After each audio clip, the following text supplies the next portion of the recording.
মহামান্য supreme court সে guideline বলে দিয়েছেন যে হ্যাঁ এর মধ্যে কিছু মানুষ অযোগ্য আছেন। আবার মহামান্য আদালত কথাও জানাচ্ছেন যে এর মধ্যে বেশ কিছু অধিকাংশ মানুষ যোগ্যও আছেন। অধিকাংশই যোগ্য আছে, অধিকাংশই যোগ্য।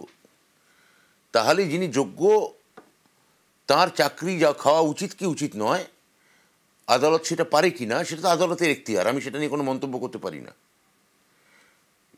এটা আমি আবার তার জন্য বলছি চাকরিহারাদেরই বক্তব্য শুনুন, তারা কি বলছেন। আদালত নতুন করে পরীক্ষা নিতে বলেছে, চাকরিহারারা ফের পরীক্ষা দিতে কিন্তু ইচ্ছুক নয়, নারাজ।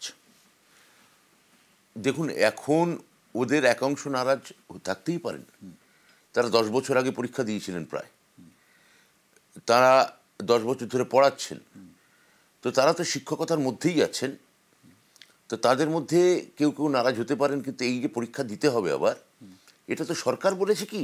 উত্তর হচ্ছে না। পরীক্ষা আবার দিতে হবে এ কথা কি এসএসসি বলেছে? উত্তর হচ্ছে না। মধ্যশিক্ষা পর্ষদ কি বলেছে যে আবার পরীক্ষা দিতে হবে? মুখ্যমন্ত্রী বলেছেন, শিক্ষামন্ত্রী বলেছেন? বলেননি, বলেছে আদালত। তাহলে যে এটা নিয়ে যদি কোনো রাজনৈতিক কর্মসূচি বা আন্দোলনের বিষয় থাকে বা তাদের যদি না বলার থাকে, তারা আমাদের কেন বা আপনাদের কেন না বলছেন আমি জানি না।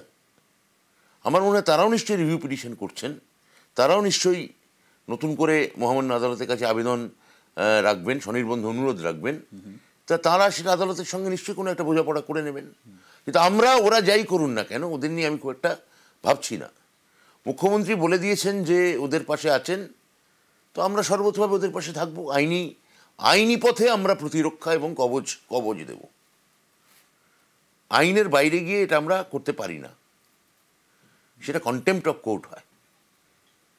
তো যেটা আমরা ওদের জন্য ওনাদের জন্য করার দরকার সেটা আমরা করব।